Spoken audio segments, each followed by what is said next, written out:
It is time now for Futures in Focus. Oil is rebounding today after posting its worst week since July.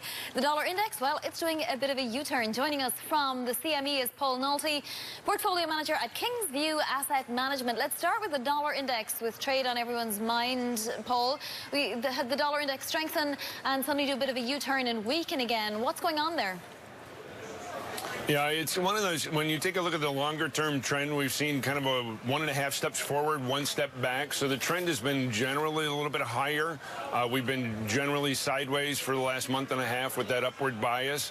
And I think really when you're taking a look at it, it's a little bit of a break from last week's strength in the dollar, and we're not reading much more into it at this point. But when you look at the U.S. economy, it's performing well, and the Fed is going to be raising interest rates, which is providing a little additional support to the dollar over the next, we think, over the next 4 to 6 weeks or so.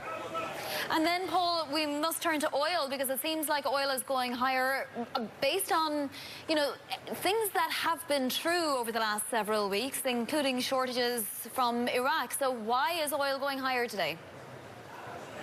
It's another one that's gone a little bit counter trend. Oil has been performing much better than all the other commodities. We're seeing a little bit of news out of OPEC that they may continue their sanctions or their cuts.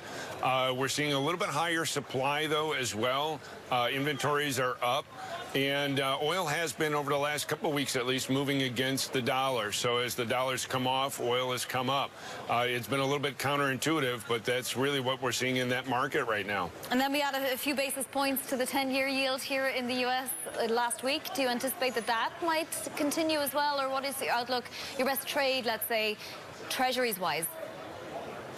The Treasury market is really the tale of two parts, the short end and the long end of the curve. We're still seeing a flattening of that yield curve. The long end is responding to lower interest or lower inflation rates. The short end responding to the Fed. The Fed will move 2 more times, we think, this year, and we're going to see a very, very flat yield curve by the end of the year. Inflation's not an issue, so we don't see much movement really in the 10 or 30-year bonds at this point. Those will be pretty stable for the next few weeks. Thank you to Paul Nolte, Kingsview Asset Management, joining us there from Chicago for Futures in Focus.